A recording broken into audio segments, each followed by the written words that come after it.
Сәлем достар, бүгін біз мынандай пух норка жібінен берет тоқитын боламыз. Көлденеңнен тоқылатын классикалық берет. Бұл жерде бізде 50 грамда 350 метр.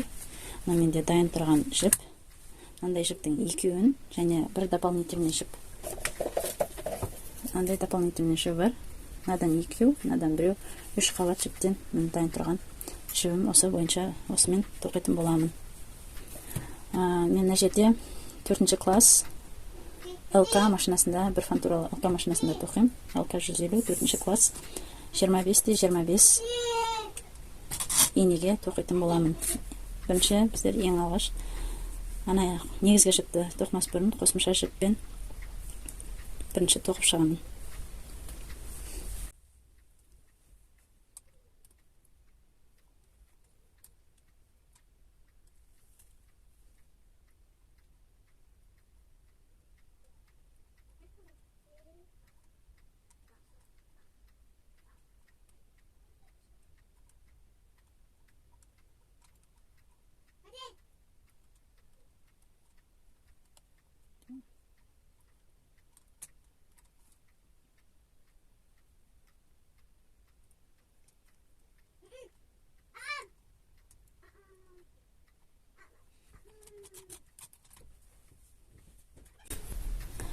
Біздерде тоқылайын деп отырған беретіміз мынандай клиндерден құралатын болады.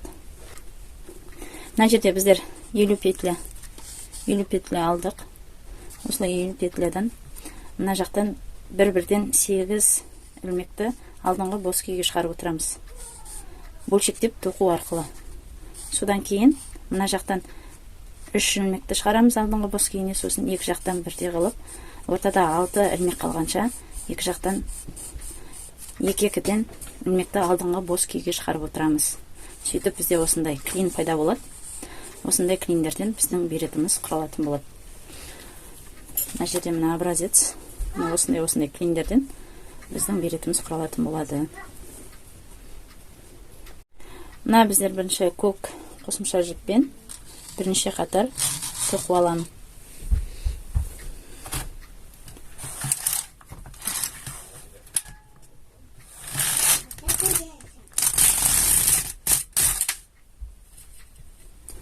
Мына темірін бірінші қатарда тоқып алдым, қосымша жіпті. Мына темірін ілемін. Содан кейін ары қарай тоқи береміз.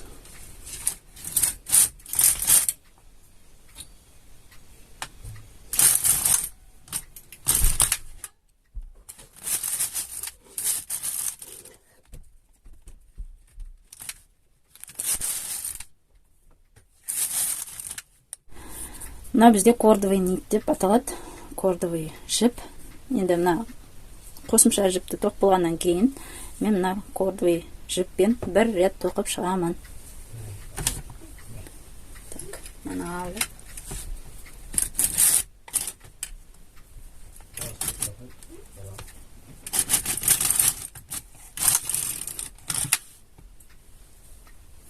Так, кордовый нитпен бір рет жүріп шықтым. Енді осыдан кейінгі негізгі жіпті алып, осы негізгі жіппен төртінші плотностьта бөлшектеп тоқуға рычагты өзгертемін екі жағынан да. Көтереміз. Осы төртінші плотность бөлшектеп тоқуға рычаг ауысты. Енді осы бойынша тоқитын боламын. Каретка бізде сол жақта болу керек. ЛКда білесіздер, мына кареткасы, мына кнопканы басу арқылы инеден алынып қозғалынады. Сондықтан мен мына каретка бізде сол жақта болу керек. Каретканы сол жаққа шығарып аламын. Каретка бізде сол жақта. Қазір жіпті мына неге саламын, сосын тоқып бастаймын. Инемді салдым, ары қарай енді тоқимын.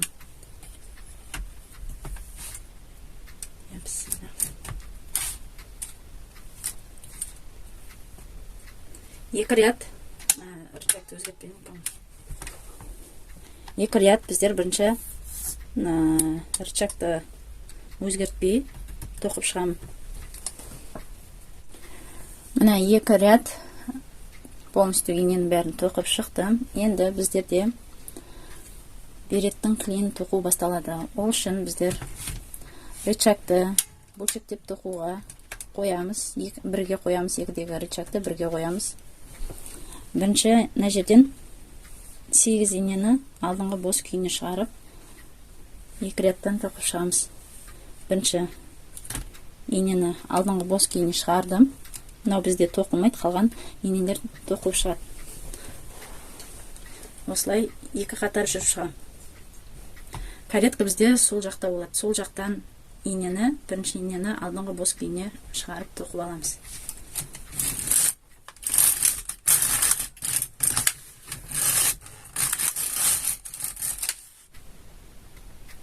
Ары қарай екінші инені алдыңғы бос күйіне шығарамыз. Каретка сол жақта. Тағы да 2 рет тоқып шығамыз. 2 қатар тоқып. Үшінші инені алдыңғы бос күйіне шығардым.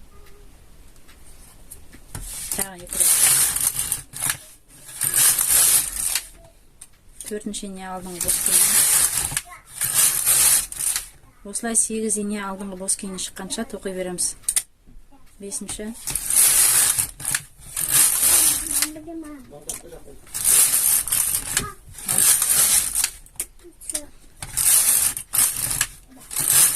Жетінші. Мына енді соңғы 8-ші инені алдыңғы бос күйіне шығарамыз. 1, 2, 3, 4, 8-ші инені алдыңғы бос күйіне шығарғанда 1 рет тоқимыз.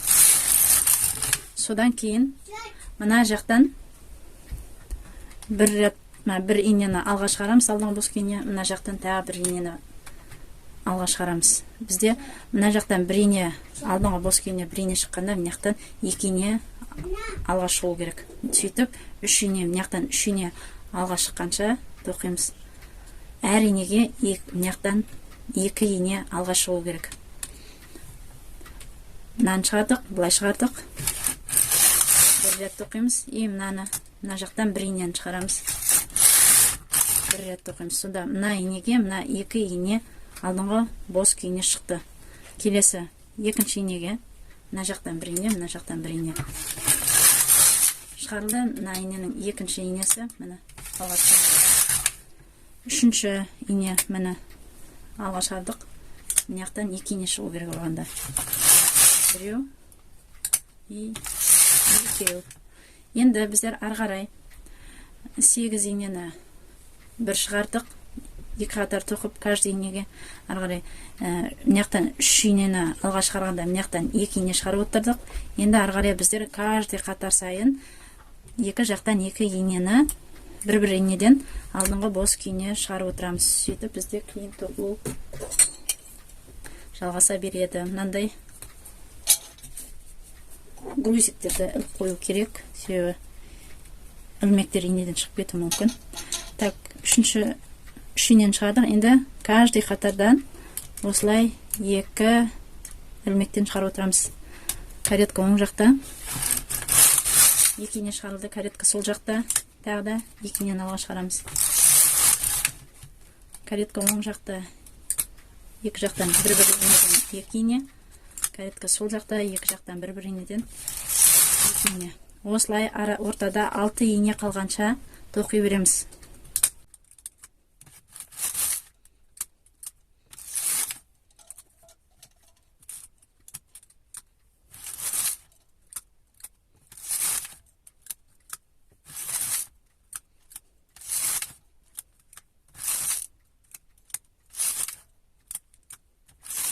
Ортада міне 7 ине қалды бізде. Осы 7 ине қалды. Каретка бізде сол жақта. Осы 7 ине қалғаннан кейін біздер инелерді алдыңғы күйге шығаруды тоқтатамыз да. 7 ине қалғанда каретка сол жақта тұру керек. Мына қалған инелерді жұмыс күйіне шығарамыз. Рабочий положениеге шығарамыз. Каретка сол жақта. Мына иненің бәрін жұмыс күйіне шығарам. Тоқимын. Мына жақтағы инелерді де жұмыс күйіне шығарам. Так, мына жақтағы инелерді де жұмыс күйіне шығарам. Тоқып шығамын. Осылай бізде бір клин тоқылып бітті.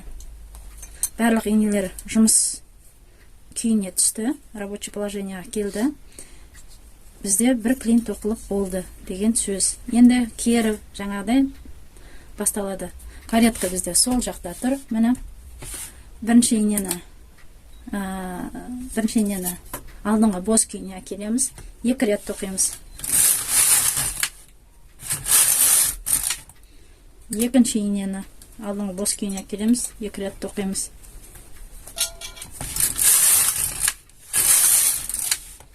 Өзімізге шатаспау үшін мына жерде 8 инені белгілеп алсақ болады. 1, 2, 3, 4. Мына 8-ші ине. Мына жерден келгенде біздер уже мынаяқтан инелерді алға шығаруды бастаймыз.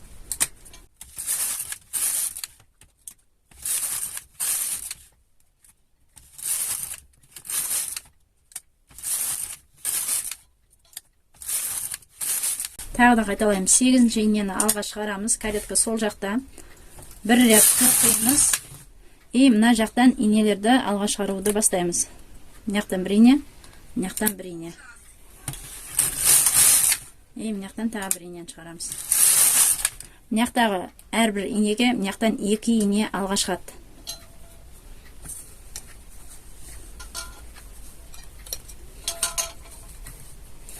Екінші инеміз алға шығады. Мынаяқтан 1 инені шығарам. И мына екінші иненің екінші инесі мына.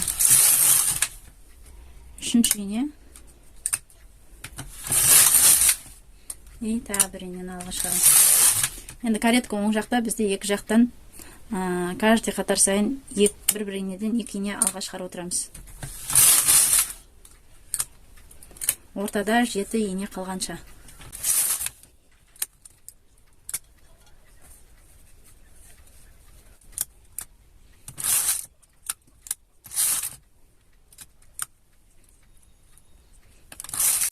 Мына ортада бізде 7 ине жұмыс күйінде қалды. Каретка сол жақта. Мына ине келгенде бізді инені алдыңғы күйге шығаруды тоқтатамыз. 7 ине қалды. Енді мына жақтағы инелерді жұмыс күйіне шығарамыз. 1 рет тоқимыз. И келесі мына жақтағы инелерді жұмыс күйіне шығарамыз. 1 рет тоқимыз. Осымен екінші клинді тоқу аяқталды. Қалған клиндерді тап осылай тоқи береміз. Қай кезге дейін сіздің басымыздың диаметрі мына жақтан өлшенеді. Өлшемі келгенге дейін тоқи береміз. Ол 6 клин болуы мүмкін, 7 клин болуы мүмкін. Ол әр адамның басының өлшемінің, басының диаметріне орай тоқыла береді. Мен мына жерде клиннің бәрін тоқып болдым. Мынандай клиндер шықты. Енді осымен мен аяқтаймын жұмысымды. Мен мына жердегі бастың диаметрін мен өлшеп алып отырмын. Мына екі қайтарамда 0-ден былай өлшеп алдым. 28, 56, 28 деп көйткенде 56-шы диаметрлік басқа уже барады уже. Менде бәрі енді клиндер тоқылып болды. Енді мен мына машинадағы ілмектерді қолымдағы мынандай инеге түсіріп аламын. Осына инелерді, машинадағы инелерді бәрін алдыға шығарамын. Сосын кері артқа жүргіземін де біртіндеп мына машинадағы ілмектерді қолымдағы инеге түсіріп аламын.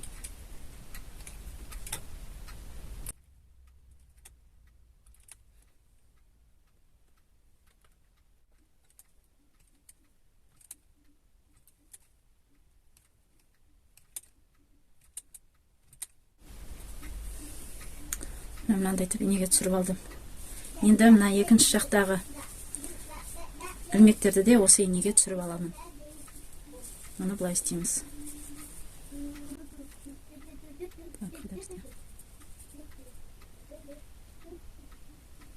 Ілмек. Осылай етіп іліп ала беремін.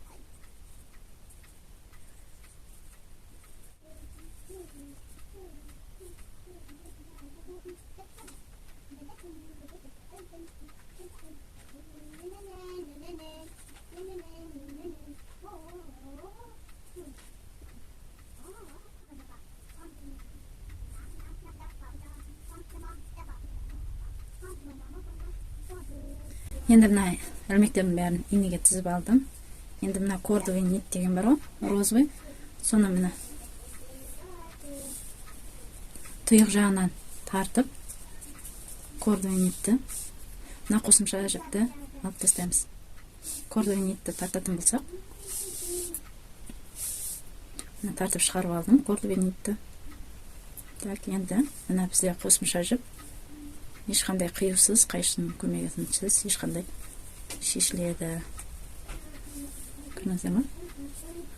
Өйстіп бұны инеге жинап алдық, екі шетін. Енді осы екі шетін бір-біріне қосып тігіп шығамыз. Сонда біздің беретіміз дайын болады.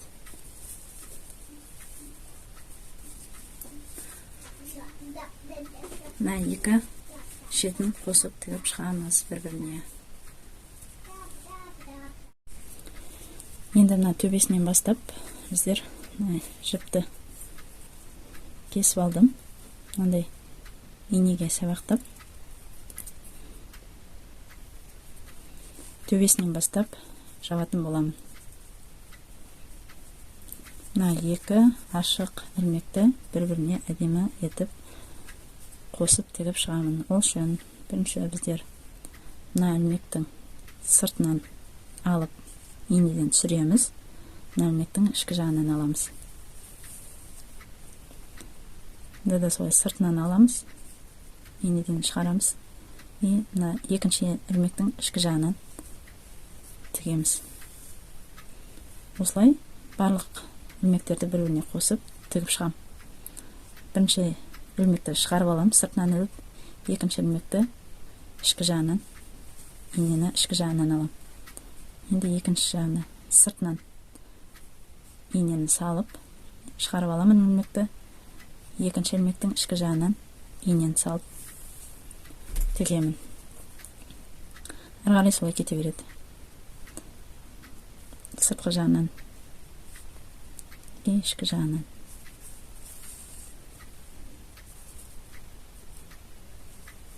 Сыртқы жағынан, ішкі жағынан.